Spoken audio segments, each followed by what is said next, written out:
welcome back to Pia Talks, and we are back for more true crime with another episode of Obsession Dark Desires, Season 4, Episode 1. If you have not subscribed, please do help me grow my channel by subscribing. Don't forget to hit that thumbs up and the notification bell so you can always be notified when I post new content. So this story follows a lady named Michaela, and I'm not going to put her last name because the show didn't use her last name, so I'm not going to use it either. This takes place in Boise, Idaho in 2013. Michaela is a very nice young lady who works at a hair salon. She's a stylist, and she has her regulars, but she also has new customers, and she's just really laid back. She's fun. She's married to a nice guy named Travis, and they have 4 children. In 2013, she really started to take her health seriously. So she started working out 6 days a week. She was eating properly. She was just in her best shape and living her best life. So one day at the gym, she ends up meeting a guy named Chris Wurst. He thought that she was this lovely lady. He thought she was fine. She thought he was really nice. They talked a little bit, and he asked her if he could have her phone number. She lets him know that she's off the market, she's married. However, she is a stylist, and if he ever needs a haircut, she works at the salon down the street. A week later, Chris shows up at the salon to get his haircut.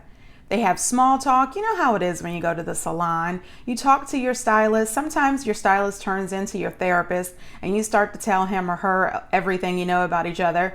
Chris fills her in on his whole life, how he's there right now in Boise, living with his mom, how he was arrested in the past, and he tells her that he was arrested in his past because he was young and dumb and doing things like stealing cars and things like that. Michaela tells him that it's okay. You know, people all have a past, and as long as you've changed, it's okay. And he tells her that he's really a good guy. He's changed. He's about to get a job and, switch up his life. After a while, he becomes a regular customer. He starts to come in every 6 to 8 weeks to get a haircut. He lets her know that he's now in North Dakota, where he is a long-haul truck driver, and that things are really looking good for him. And she is super excited for him. She's thinking, this guy, when he first came to her, he was living with his mom, he wasn't working, and now he has gotten a decent job. He's making decent money, and he's living on his own. He's doing really well. So she was quite proud of him, but she was still happily married. After about a year, Chris became a normal customer. She would see him all the time. Things were great. Then one day she mentions to Chris that her marriage isn't going so well, and that her and her husband are considering getting a divorce, and she's going to move out and move in with her parents. Chris tells her that if she needs anything, please let him know. He's happy to help. And he starts calling and texting her quite often to check on her. And she thought that was really sweet. That was really nice. Well, after a few months of calling and texting, checking on her, he asks her out to dinner, and she accepts. On their first date, he takes her to a very fancy, expensive restaurant in Boise and buys her a bracelet. She thought that was a lot, but she was flattered. She accepts the bracelet, thinks it's really great, and then they go out on another date. Well, after the second date, they start to see each other every day until it was time for him to go back to North Dakota. She introduces him to her family. Now that's where I had a problem. He's a customer. Yes, you've talked to him at the salon. You've gone out on a couple of dates with him. It's been a few weeks, but now you're introducing him to the children. I don't like to tell people how to parent their kids, but just in my estimate, it's not time for you to meet my kids yet. I don't really know you, and I don't want my kids to know you until I'm sure that you're somebody who's going to stick around. There's not a whole bunch of running in and out, not when it comes to my kids. I just don't go for that. But hindsight is always 20/20, right? Things are going so good in this relationship that Michaela's mom thinks that he's amazing. She thinks that he is heaven sent and that they are about to have this beautiful future. Michaela is having such a good time with him that she decides that for the 4th of July weekend, she's going to pick up tickets for an upcoming boxing event for him and her and a couple of their friends. So on the 4th of July weekend, they go to this boxing match, and Chris has a beer. Then he has another beer. All of a sudden, this very aggressive personality comes out of nowhere. He's screaming at the boxers. He's screaming at all the spectators. He gets into a screaming match, almost a physical fight with some of the other spectators, and security has to throw him out. Michaela and her friends are completely shocked and embarrassed. Michaela has no idea what is going on. Why is he acting this way? Who is this guy? And that's another reason why I say don't introduce everybody to your children. Who is this guy? When he gets thrown out, Michaela goes out to check on him, and he tells her to shut up. Now that's this, you're gone now. No, sir. Bye. 2 days later, Michaela's at her mom's house, and she's explaining to her mom what happened. And her mom says, wow, if he's showing aggression like that, you need to get away with him, break this off, end this as soon as possible. And she tells her mom she knows, she gets it. She's just not sure what to do. And I agree with her mom. It's time to go. This behavior is not one of those things that's going to stop. It's going to continue. It's going to ramp up. While she's sitting there talking to her mom, he calls her. She picks up the phone. I don't want to talk right now. You need to rest. Talking, okay? Listen. Okay, stop. Okay, Chris? I don't want to be a part of this. Okay? I'm hanging up. Just... Chris, please. Listen to me, bitch. See what I mean? Nope. No. We are so done. She says that after that call, he calls her back to back 20 times. Then he starts calling her mom's house. He called her mom 16 times, and they both refused to answer the call. The next day, she answers the phone, and he tells her the problem with this country is that you can't beat women. If I was legally allowed to beat you, the next time I saw you, you would get such a beating. What? When I saw that, I said, wait a minute. Wait a minute. Who talks to somebody like that? Who comes at somebody like that and thinks that they're going to take you back? She texts him a message that says, you're evil. I don't want to see you again. Leave me alone. 4 weeks after she breaks up with him, sends him that message that it's over, it's done.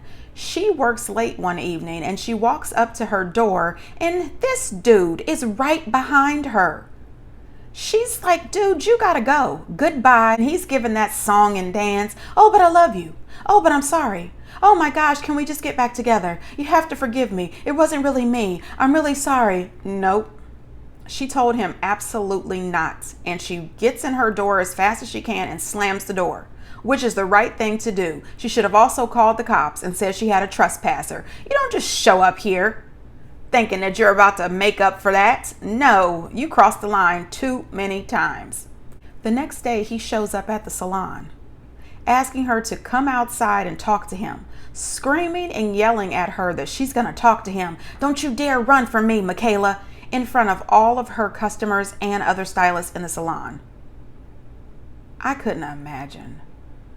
The dread, the embarrassment, all of that is ridiculous. She goes into the office and locks herself in there, and then she calls the cops. The detective that she talks to tells her, don't worry about it, I'll give him a call. Now, I'm not quite sure how small this town is that she lives in, but you gonna call him?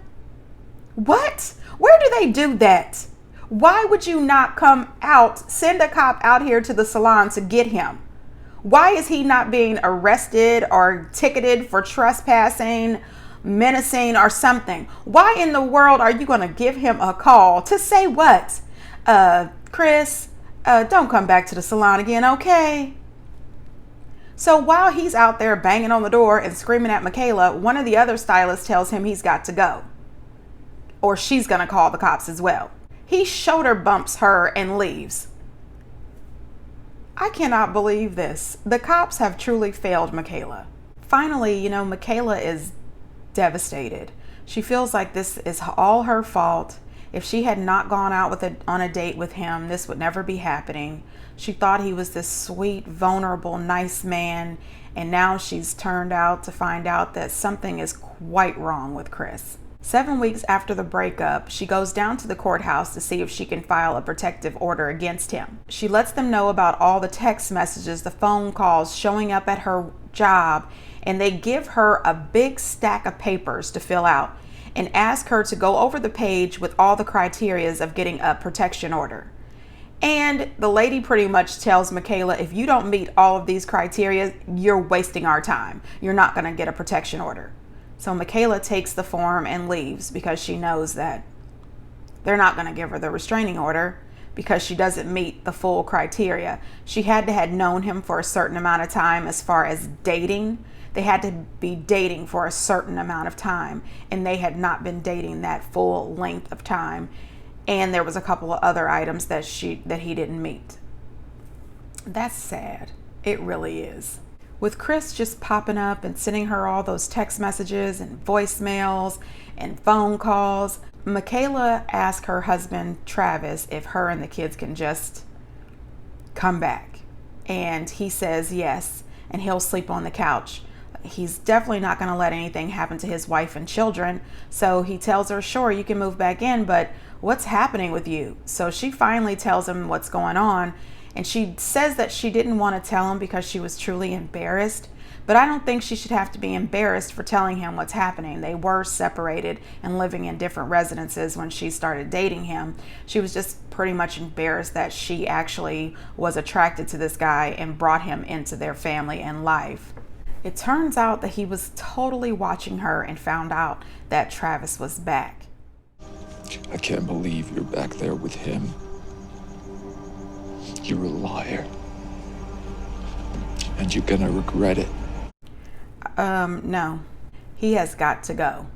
She go down to the police station. She lets the detective hear the message, and he tells her, oh, he's not going to show up at your house anymore. He's not going to show up at the salon anymore. I called him.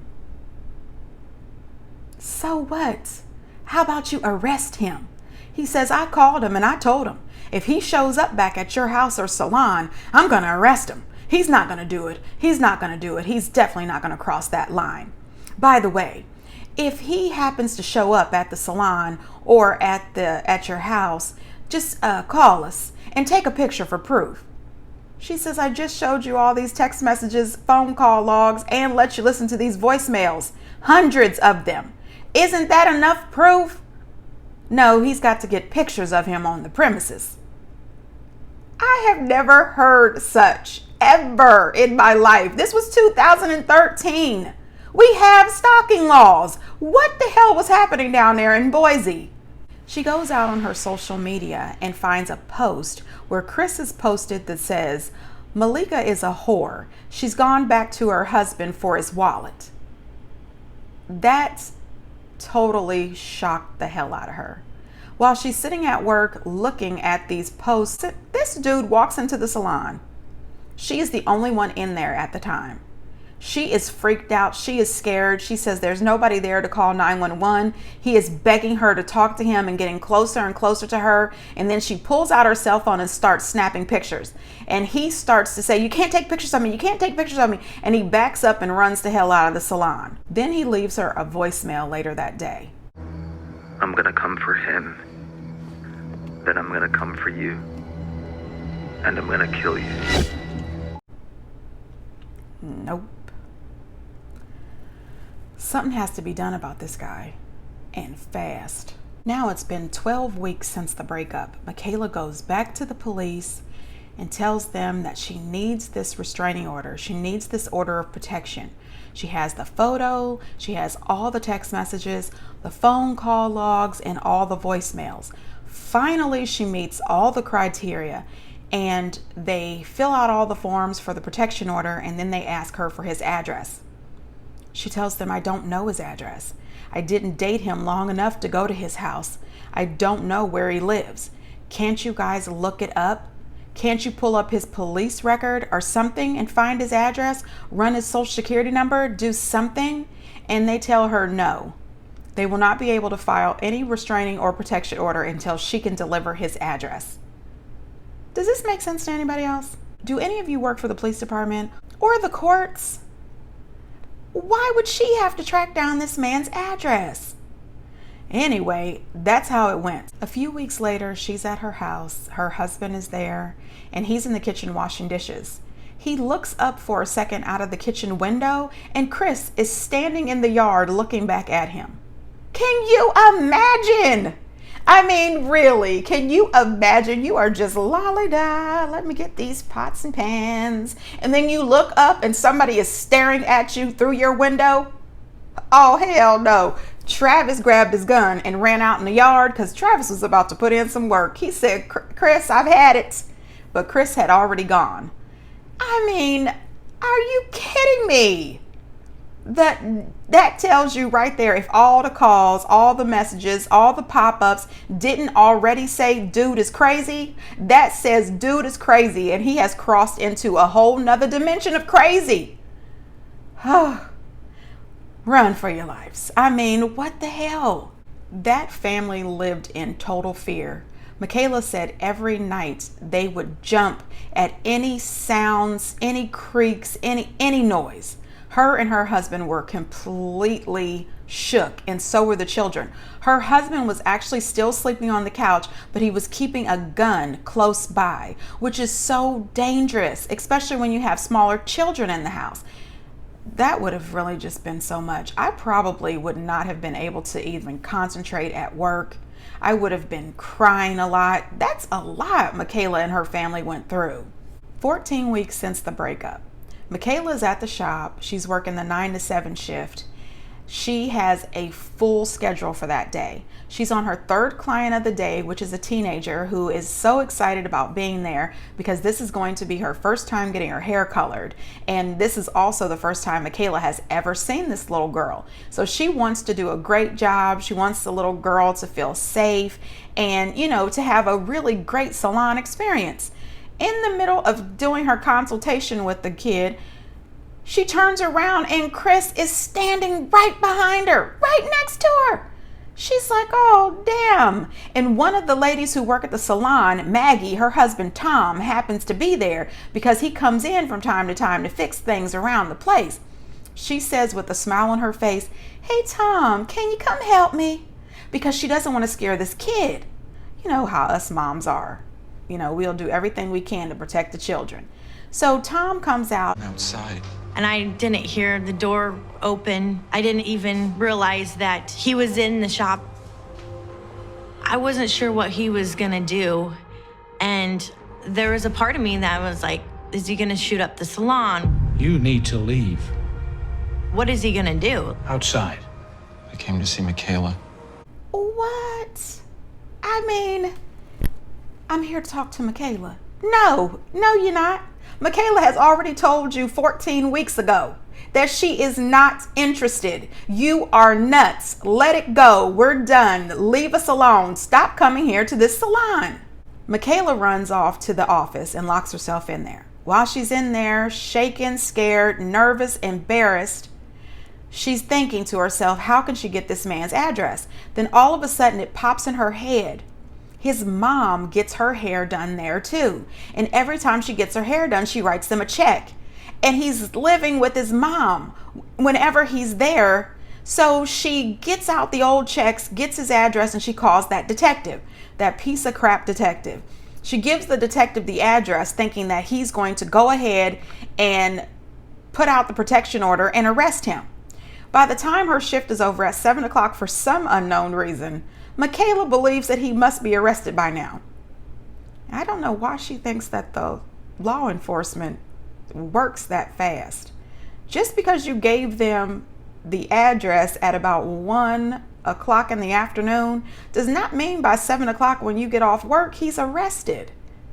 These are the same people that wouldn't even look up the man's address for you. I mean, they have been no help up to now. Why did she think that they were going to arrest him so quickly? Well, needless to say, they didn't arrest him as quickly as she thought. She gets out of her car to walk into her house, and this dude walks up right behind her. She takes off running and he shoots her.